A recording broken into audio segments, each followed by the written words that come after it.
Hey everyone, Matt Watson here from CarWow. So I've got a really exciting car for you here today. Look at this. This is the first ever SUV in Aston Martin's 106-year history. It's called the DBX and it's an alternative to the Bentley Bentayga and Lamborghini Urus. So in this video, I'm going to talk you around the design. Ooh, I've never seen one that big before. Show you inside. I could definitely live with this. Check out its gadgets. That looks familiar. Explain its performance. This is familiar too. Try out some of its accessories. It's a posh car. Why would you not want to go in a posh car? And of course, I'm going to poke it with a stick. Oh yeah. Now make sure you subscribe to this channel and don't forget to hit the bell icon to turn your notifications on so you're alerted when we make a new upload.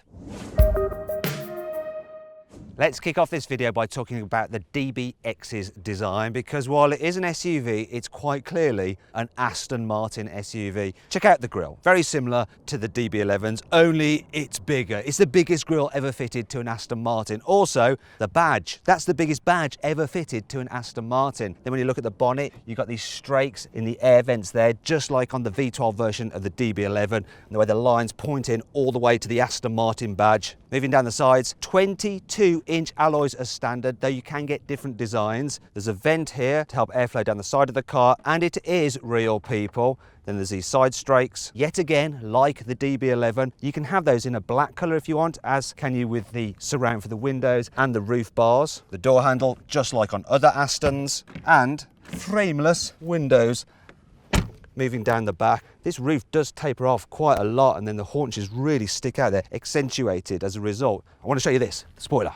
Now that does provide a bit of downforce, but also the way it's been designed is that it sends air over the rear screen, so you don't need an unsightly windscreen wiper. It should clear it, but we shall see when I drive it in the UK, no doubt in the wet. My favourite bit though is this, the ducktail spoiler, just like on the Vantage. It's great to see it here on an SUV. I love it. Also down here, you've got really deep rear bumper and lower section, which looks sporty, and we've got two exhaust pipes there. These are surrounded in carbon fibre, which is an optional extra. But let me just check something. Come on, this is CarWow. I have the CarWow stick of truth. Look at this. Oh yes. Yes, look at that. There are no fake exhausts or vents on this car. Aston, keeping it real. You might be thinking this particular car is black, but it's actually a really dark pearlescent green, and it looks really cool when you check it out close up because there's really nice flecks in the paintwork. However, if you're wanting a little bit more showy, that is entirely possible. Now, this is a little bit more me, a bright red, and I think it just shows off this car's lines a little bit better.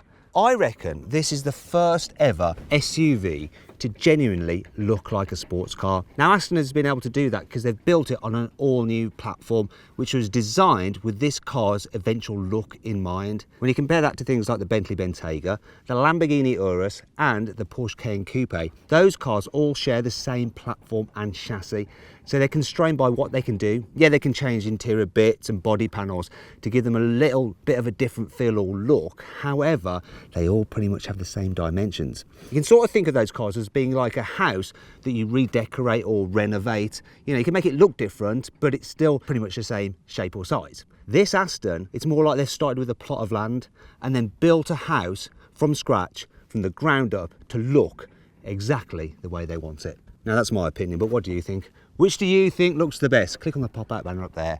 Is it this new DBX, the Bentayga, the Urus, or the Cayenne Coupe? The only way you really identify a car when you're driving at night is by its exterior lighting design, but in videos you never really get to see that. But today we can. So this is what the DBX looks like. Aston tried to keep it very minimalist, but you should be able to recognise it mainly by this DRL, which is actually surrounding the cooling duct for the brakes. Now let's see what the indicators are like. Yeah, they're integrated into the DRL. You don't have like an animation with Audis, but it's still pretty cool. The lighting design at the back is actually more distinctive, but I guess that's sort of appropriate because that's the view you're going to be seeing of this car once it's overtaken you. Some people may confuse it as being a Vantage that's hovering. Now you might be thinking, well, I wish that the light bar did actually extend all the way across the boot, but don't worry, it does when you're braking. You see? Welcome to the interior of the new DBX. Now Aston Martin spent 6 months consulting customers to see what they wanted from the interior of an Aston Martin SUV, and this is what they've come up with. A car that does feel sporty in terms of its design with a centre console and a cockpit feel, but loads and loads of space, so loads of headroom, loads of legroom, making it easy for people, whether they're really small or really tall, to get comfy. So a wide breadth of people can drive this car, which hasn't always been the case with Aston Martins in the past. So it is easy to like jack up your seat and get a good view out if you're short, and then put it all the way back and nice and low if you're very big. And I do like this interior design. It is a nice looking car. The sweeping dash is pretty cool, the way all the instruments are there on the center console, very simple to use. You might find this a little bit familiar. Yeah, this bit here, it's from a Mercedes, isn't it? In fact, the infotainment system is Mercedes' latest MBUX, which is a very, very good thing. I think that is now the best infotainment system. Oh yes. Now on this car, it isn't fully operational. For instance, you haven't got the touchscreen. Reason is, this is a pre-production prototype. The car will not go on sale for 7 months from now, so they're still developing it. So bits and pieces in this car aren't finished, such as this key holder down there. That isn't the plastic that will be on the finished car. Also, when you look at the digital dials, it's got this error message coming up here. That's because it's not fully connected and configured. That won't be happening on the real car. So if you've been looking at the car so far and gone, oh, panel gaps there, and commented, that's because, yet again, the car isn't fully finished yet, okay? So I can't actually judge the interior quality too much here because it wouldn't be fair. The only thing that I find a bit weird are these little fins here on the dash. They sort of remind me of a dinosaur called Dilophosaurus. Obviously, there's lots of different choices. For instance, this wood panelling here, you don't have to have that. You could have it as metal or carbon fibre, like the steering wheel, and we've got all the controls for the infotainment on there and the cruise control. Now, this is the first Aston Martin to get automatic cruise control, lane keeping assist, so you can basically drive it with your hands off the wheel, although you shouldn't have to keep your hands on the wheel, otherwise it will disengage.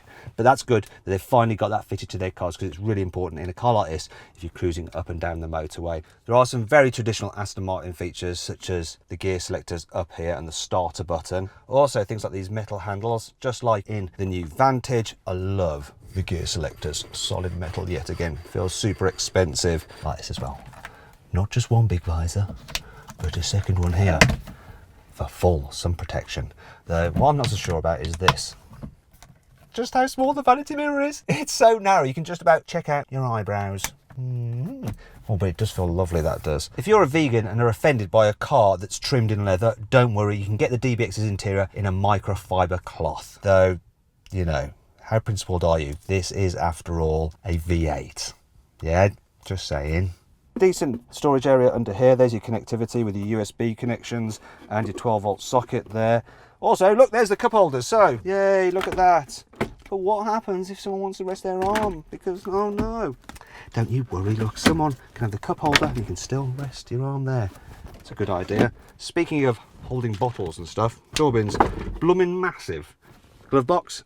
Oh, yeah, that's an all right size as well. And of course it's damp, so it feels suitably premium, darling. Also under here, there's actually the wireless charging pad for your mobile phone, and it's big enough to fit even a large phone like my Samsung Galaxy S10. Now this particular area under here once again came out of the customer clinics because female customers said they don't like leaving their handbags on the seat. You know, when they're stuck in traffic, someone might smash a window and take their belongings. So you can actually fit a handbag under there. Once again, Aston Martin listening to its customers, and its customers like things like massage seats. You can get them. They're like ambient lighting, and you get 64 different colours. Strangely, just like on a Mercedes. I can't actually show you them because, yet again, pre-production car, so it's not actually configured. What I can show you though is there's no metallic speaker covers in this car. It's just perforated leather, because that looks cooler according to Aston Martin. And overall, I do like the interior design of this car. So far, so good. But what's it like in the back seats? The first thing I want to show you is this. There is no intrusive wheel arch, so it's dead easy to get in. And oh yes, there is plenty of space back here. Never before has an Aston Martin felt so practical. Aston say that this car is actually shorter than a Bentayga, yet it's more spacious in the back seats because it's got a larger distance between the front and rear wheels. I have no reason to disbelieve them, because look at that knee room, loads of it. Headroom is good as well. I know, especially like this, a panoramic glass roof, which is standard on all models. My only complaint is the fact that you can't recline these seats or slide them like you can in some other SUVs, but it's still fairly practical. You've got some decent door bins, you've got climate control here, so 4-zone, you've got USB connectivity as well. If I fold this down, you've got your cup holders, and of course you can fold this down as well for through loading, 2 passengers either side, carry your skis when you're off to the Alps. Also, if you need to carry 3 people, yes, there is a huge hump in the floor, but because the footwells are so large, it's not going to be a problem. There's going to be plenty of space for everyone's feet. This is a bit funny though. Look. These are almost useless, aren't they? They look expensive, but pointless. The footwells are big, but the way the runners of the seats attach, it means that you do have to put your feet together a little bit to really stretch out, but you can absolutely stretch out. I like this as well. Look, the rear windows, they go all the way down. If Aston Martin can do it, then other manufacturers should be able to. Like this as well. Oh yeah, none of your cheap plasticky grab rails here. You have leather ones. Well, I think they've succeeded with the back seats, haven't they? That's cool as well. Aston Martin embossing the headrests. Just to remind you of what car you're in. By the way, if you've noticed that bit there missing, the speaker cover, once again, it's because this is a pre-production car. The DBX also has a very big boot. 632 litres of space with the seats in place, which is bigger than a Range Rover, a Bentayga, an Urus and a Cayenne Coupe, though a normal Cayenne's is slightly larger. It's a nice square shape though, and you've got things like posh tethering points, a scuff plate here, no load lip, so it should be easy to load things in and out. Also, if I press these buttons here, I can fold down the rear seats, but as you can see, there's sometimes snag, look, on the seat belts. Gosh, look at that. Oh yeah, I tell you what, I definitely don't want this car anymore. It's absolutely rubbish. There's plenty of options to personalise the interior of the DBX with various interior colours. This one is called Copper. Sort of works with the red paint. Not so sure about the red stitching here though. Also, I don't like the gloss effect of the wood down here. What I do really like though is this. Oh, lovely Alcantara headlining. That is lush. Aston Martin has created 11 different accessory packs to go with the DBX, such as this colour-coded luggage set. It's very nice. You can also get a little saddle bag for the rear centre armrest. Oops! Don't worry, it's supposed to come off. However, my favourite accessory is the dog pack. So that includes this Aston Martin branded case, which has inside the bowls and the lead. There's also a special doggy shower here, so you can hose off your dog so it doesn't make a mess of the interior. An Aston Martin branded gate there to stop it dribbling all over the back seats. You've got a very plush bed for it as well. And this important cover, which you can just fold down so it doesn't scratch your car's paintwork. All I need now is a dog. So come on, Toro, Toro, come on in, come on, come on, come on, come on, up, come on in, come on, go on, go on, come on, in, there, look, meat. It's an Aston, you want to get inside it? Come on, up, come on, it's a posh car. Why would you not want to go in a posh car? Come on. Right, come here. There we go.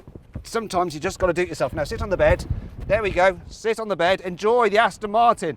Oh, also make sure you always colour code your dog to the interior. Yes, good boy. That was hard work. You're probably wondering how much the DBX costs. Well, it starts from £155,000, but after a few choice options, you're going to be getting on for 200 grand really. Though like for like, it's going to be a similar money to a Bentley Bentayga. Now the first 500 customers who buy a DBX will get a special bill book on the car, which is signed by Aston's creative director, Marek Reitman, and the guy who actually designed the car. Also, they get invited to a special cocktail party at a Waldorf Astoria hotel. Lovely. What we have here is a Mercedes-AMG 4-litre twin-turbo V8. Now, it may say Aston Martin here, but it was built in Germany, not in England. Yeah, we all know that anyway, don't we?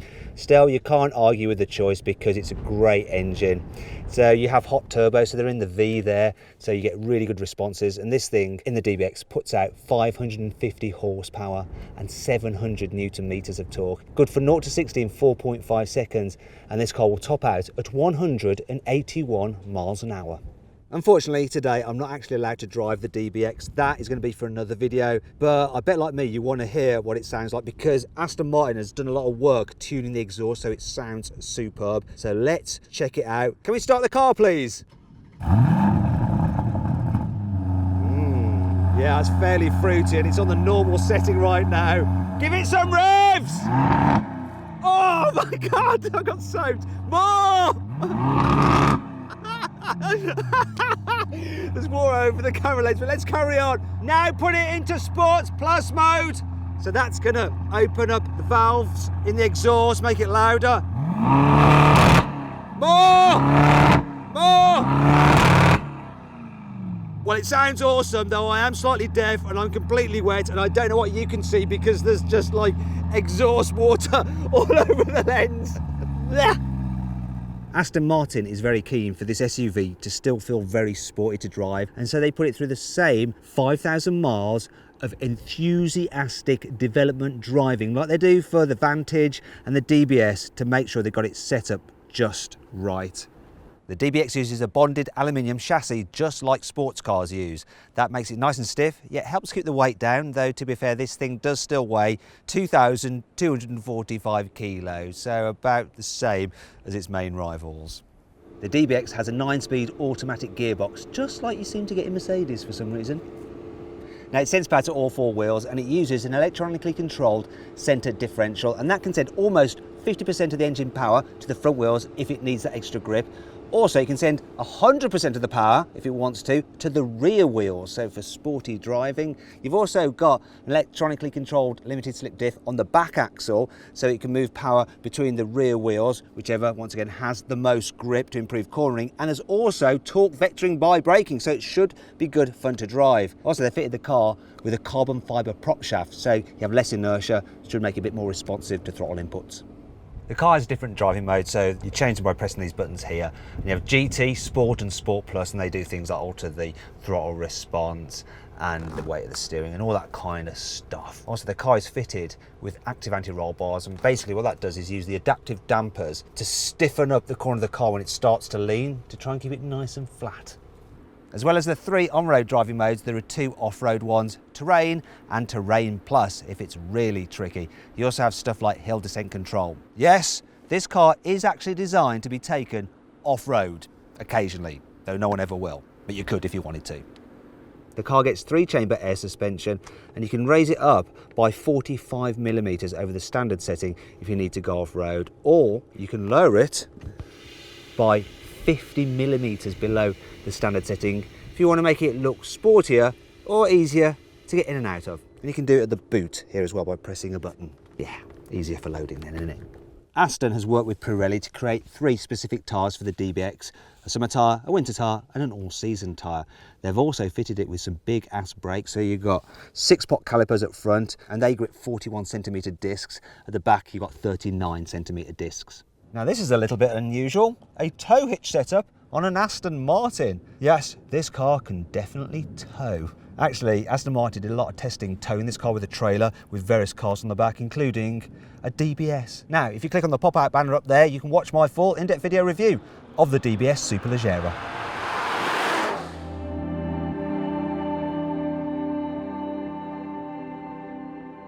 So then, what's my verdict on the new Aston Martin DBX? Yeah, I know I haven't driven it yet, but really, unless it drives like a complete dog, which I'm pretty sure it's not going to, it's going to be a success, isn't it? You know, it's a good-looking SUV, it's luxurious inside, it's practical, it's easily going to be Aston's best-selling car ever. And if it's not, then I'm a monkey's uncle.